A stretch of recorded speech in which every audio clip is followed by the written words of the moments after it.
From the Desk with Jada Montemarano, conversations with the innovators, leaders, and experts who are shaping the future of human resources through cutting-edge technology. Only on the Purple Acorn Network.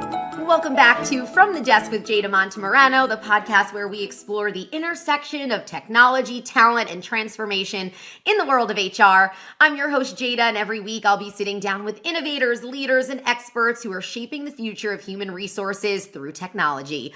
We're going to discuss trends, hot topics, and dive into the tools and strategies that are helping companies improve how they attract, retain, and support their most valuable asset, their people. So if you're into innovation, making smart hires, or applying for jobs, you're in the right place. So grab your coffee, hit play, and we're going to get right into it. This is From the Desk with Jada Montemarano, where we bring the hottest HR news from the desk right to you.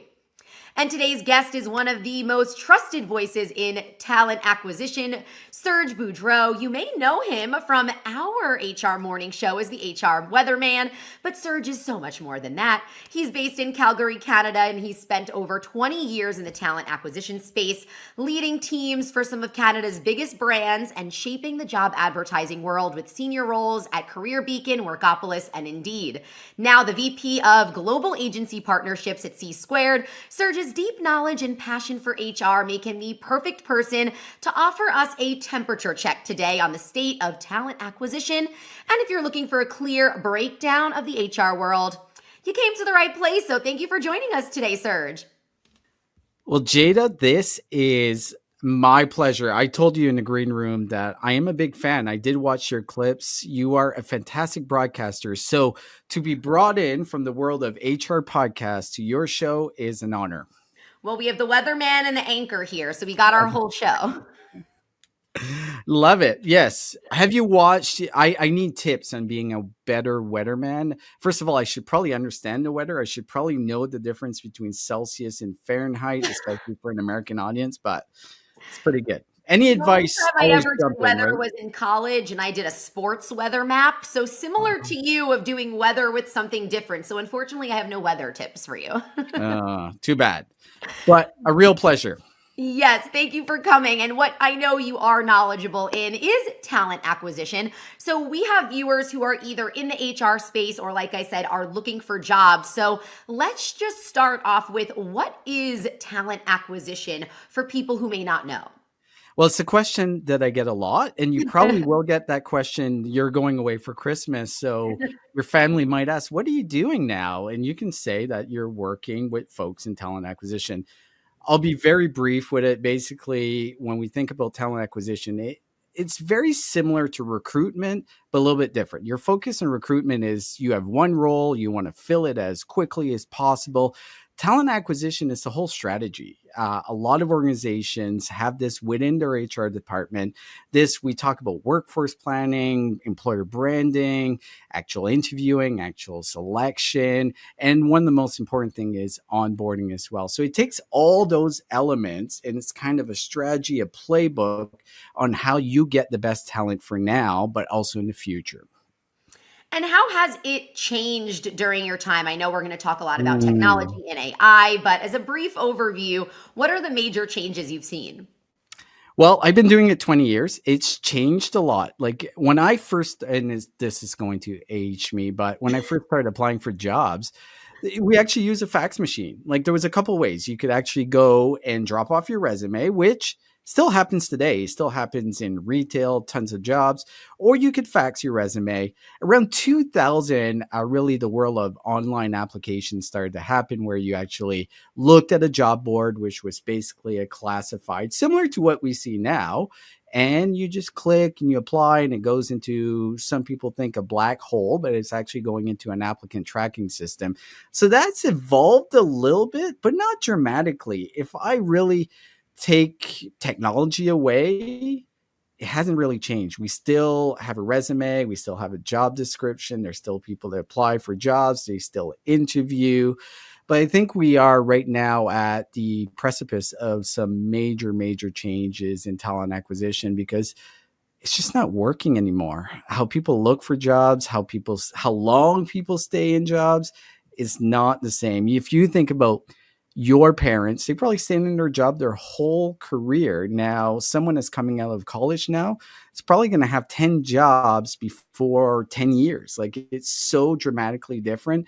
So the actual folks that are looking for jobs are going to force the whole talent acquisition industry to change and evolve. And it's about time.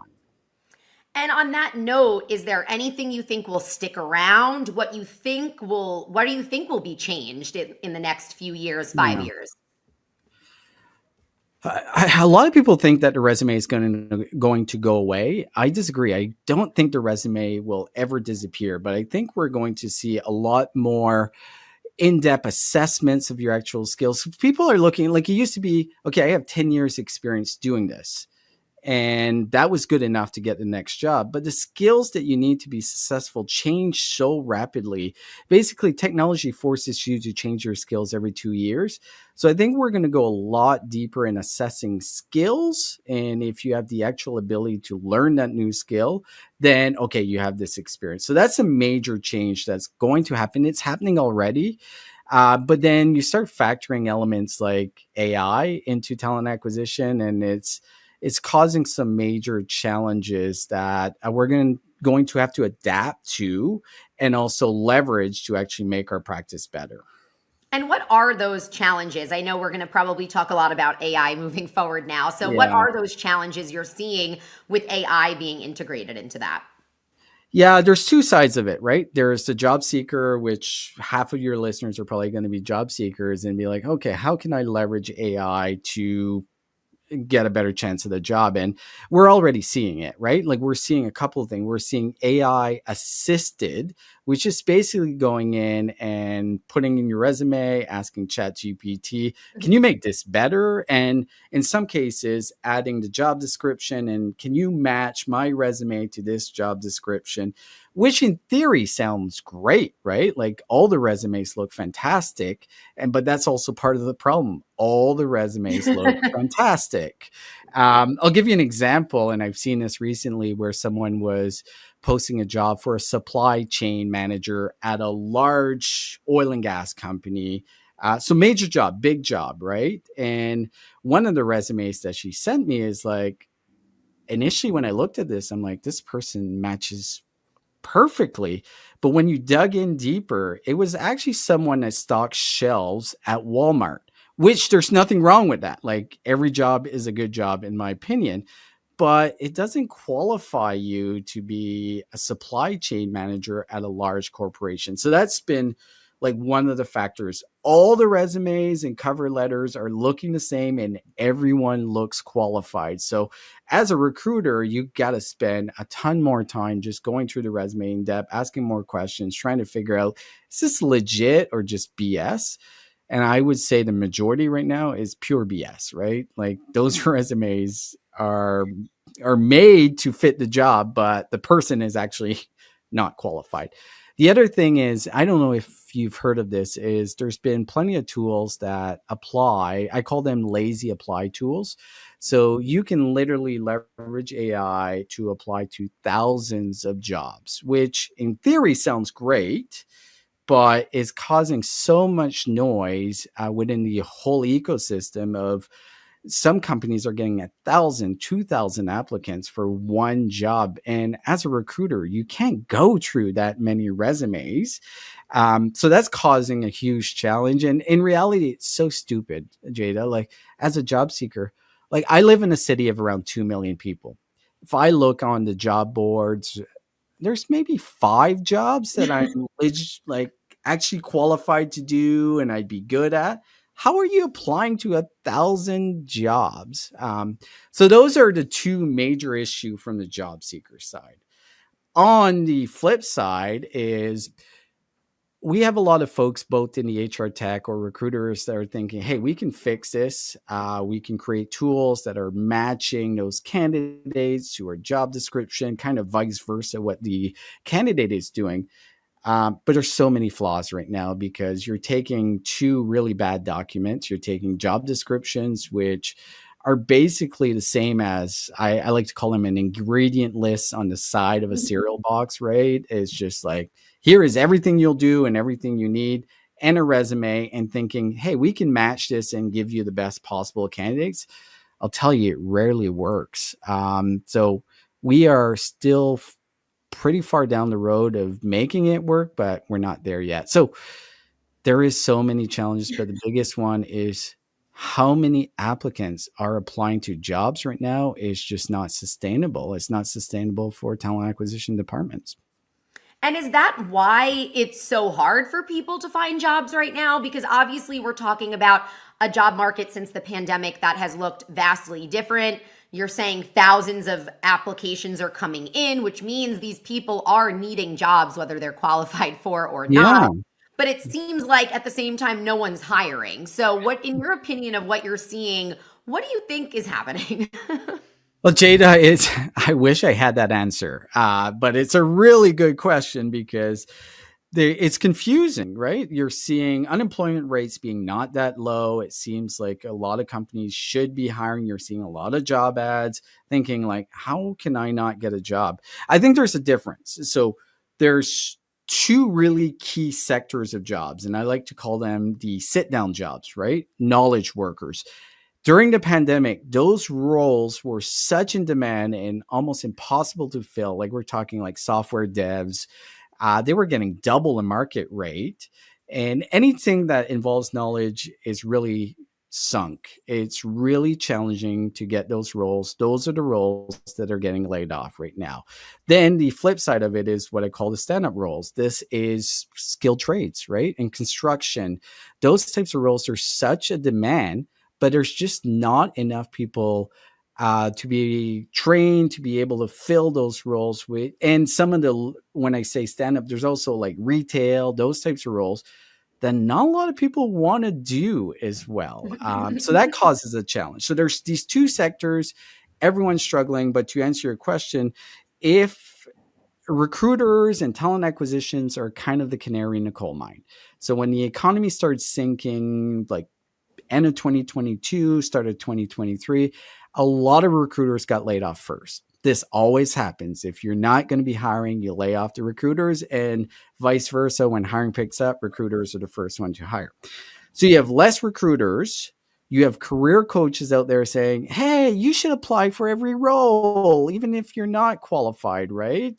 And okay, it's horrible advice, to be honest. You should be at least a little qualified. So now you have all these lazy apply tools. You have everything. Everyone's applying to as many jobs as possible. It's the recruiters are just not getting to the candidates. I know it's way broader than that, but like if you really go down to the brass tacks, is there's too many applicants and it's hard to differentiate yourself from all that noise that's happening in the whole talent acquisition ecosystem. So that's probably the biggest reason now. So I guess I have two questions from there. Is when people are applying to jobs and they actually are qualified and they're not lying on their resume, but like Yeah. you were saying, using the AI to make them sound perfect, say they are perfect, how do they differentiate themselves to get through that job? And then on the back end, is there any way for these companies, I guess from the technology world, from your background, that anything they can do to get how do they meet each other, I guess? It's kind of like dating, right? Yeah. It's a little bit like dating. Well, there's advice that you can do right now. Then there's advice that you should have done a long time ago, right? The first thing, if I look at every job that I've had in my career, it's been either by networking, which I know sounds like a pain in the ass, right? Like no one likes networking, but networking is not necessarily going to these like we call them 5 à 7 here, and basically happy hours where you're mingling and you're having awkward conversations. I think focusing on the folks in your industry that are very knowledgeable, have a great reputation, building some type of relationship by offering value to them, not going in and basically saying, hey, I need a job, can you help me? How can you look ahead and look at what your career needs to be or you want it to be and network with the right people and build those connections? You should do that very early on, and you should do that before you start looking for a job. But it's never too late, right? Like if you're in a position right now that you do need a job, you should start networking. You should find a way to really create that network of people that will refer you to that job so you can bypass all this BS as far as online applications as much as you can. You're probably still going to need to apply Yeah. through the normal channels, but you should have someone internally within the organization that you can approach and have you help them. We talked a little bit about what your personal brand is. And a lot of folks think that, hey, I don't want to create content. I don't want to put myself out there because I don't want to be an influencer.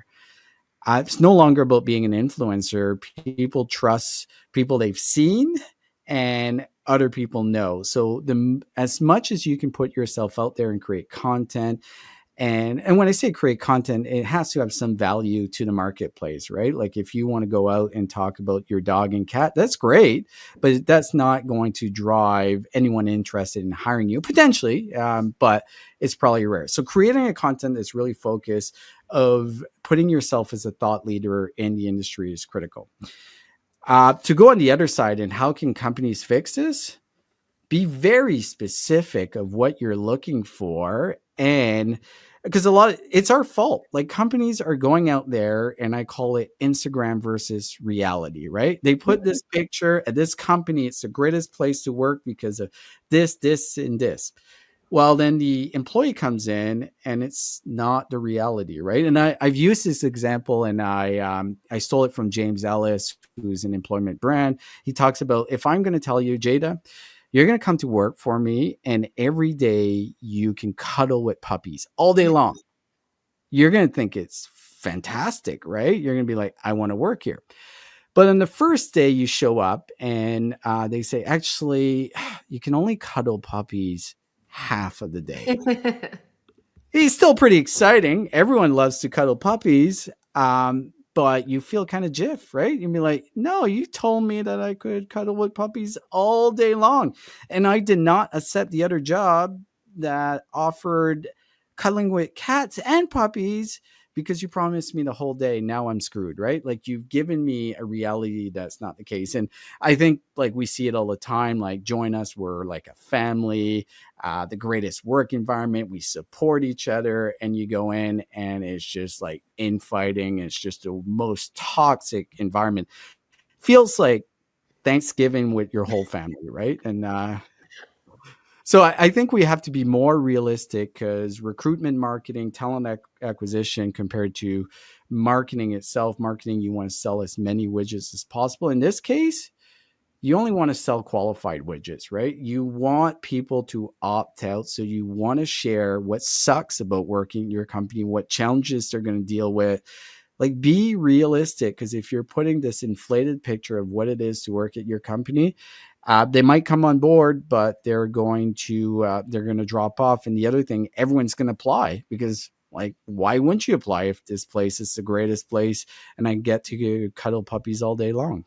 I know. Sign me up. Sign And me up. then I guess in talking about all of this, and from the space you come in, we're talking about AI and innovations and technology, but we're hearing that you have to keep just reaching out to people. So what is the benefit, if any, excuse my question, of all of this AI and hiring technologies if applicants still have to do the old-fashioned email? Yeah, it's a good point. I would say right now, AI, and this might be controversial, but AI in the hiring process and talent acquisition is net negative. Um, Will that change? I think it will. I think the biggest thing where AI will help is reduce the bias that is out there, because every hiring decision is generally made by a human, and we all have our conscious and unconscious bias, and that can cause some challenges when it comes to hiring. If AI can eliminate a lot of that bias, it's going to help dramatically. Folks that maybe would not have had a callback based on their name, like we've seen that, right? Like all of these factors, what their background is, it's going to become a lot more focused. Do they have the skills to be able to fill the job? And AI is going to help with that. But there is risk to that, right? Because right now, where my concern is I am nervous that AI is just taking bias and bringing it to scale compared to like if I'm one person and I have a bias with people with extremely long last names like yourself, I might not call you back because I'm like, oh, I don't know if I can even say her name right. Like I'm just exaggerating, but you get Mhm. so I have a bias, but that's only going to happen randomly as compared to an algorithm in AI. If it has a bias, it's scaling it to everything, every hire across the board or across the organization. So that's a major risk. But when we cross that line, that we feel that we're reducing bias, we have figured out how to match candidates to the right job by doing the right skill assessment, we're going to be in a good space. So, are we there in a year from now? Probably not. But I would say in the next 5 years, recruiting, talent acquisition is going to get way more accurate in how it hires, and AI is going to be a big part of it. And on that note, that's a great wrapping up point there. Are there any innovations now that you are excited about or that will be coming down the line that may actually fix all of these problems that we're currently seeing? I don't think anything's going to fix all of it, right? Like we're always Fix going to be everything. we're always going to be humans dealing with humans. Like hiring is like, you think about it, it's one of the most important things in your life, right? Like getting hired is extremely exciting. Like the birth of your child is probably bigger, getting married, but it's all like pretty important because if you can support your family, so there's a personal aspect to it. But when I look at okay, what innovation is coming out that's going to make it better, I'm going to be a little bit biased. We so at C Squared Technology, we actually have something that verifies the candidate's credentials, right? So say you have a nursing license. When you apply, you can verify that credential. So when it's going to the company is they know, okay, I'm not going to waste my time. I know they have this nursing license that I need or whatever case. So that is exciting, but I think we're going to get, I'm a little nervous about we are going to get to the world where bots interview bots. And that could happen, right? Meaning it's actually a physical AI avatar interviewing you, and anything that we build on one side, we can build in the other one.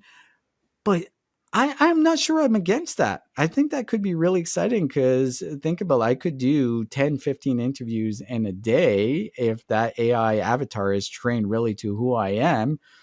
Maybe why not? So that's one of the things I'm really interested. It's a little bit scary. It's a little bit like Scares iRobot or, me. but it could be because it's not working right now, Jada. No. It's not working. Talent acquisition and hiring, and you just mentioned it. There's so many people looking for jobs and they're struggling and no one wants to see. And the economy of the US and just like everyone should be able to get a job that they can support their family with. And hearing it from the source and from the experts doesn't make it any easier on our end, but I'm glad that you guys are seeing it that way as well. And to wrap up here, of course, we have to plug our own products. So, where Mhm. can people find you on the HR Morning Show as the HR Weatherman? Yeah, so every Tuesday morning, I am the HR weather, and I usually discuss about things that are very topical in the HR space. It might be controversial. I'm not the typical HR person that is flowing around the lines of, I guess, just I guess the best way to say it might be controversial. So on Well, we that need note, the honesty. I appreciate it. yeah, find me on Tuesday. I'm honest. I'm real. What I'm talking about might go against the grain of HR, but I do believe in it.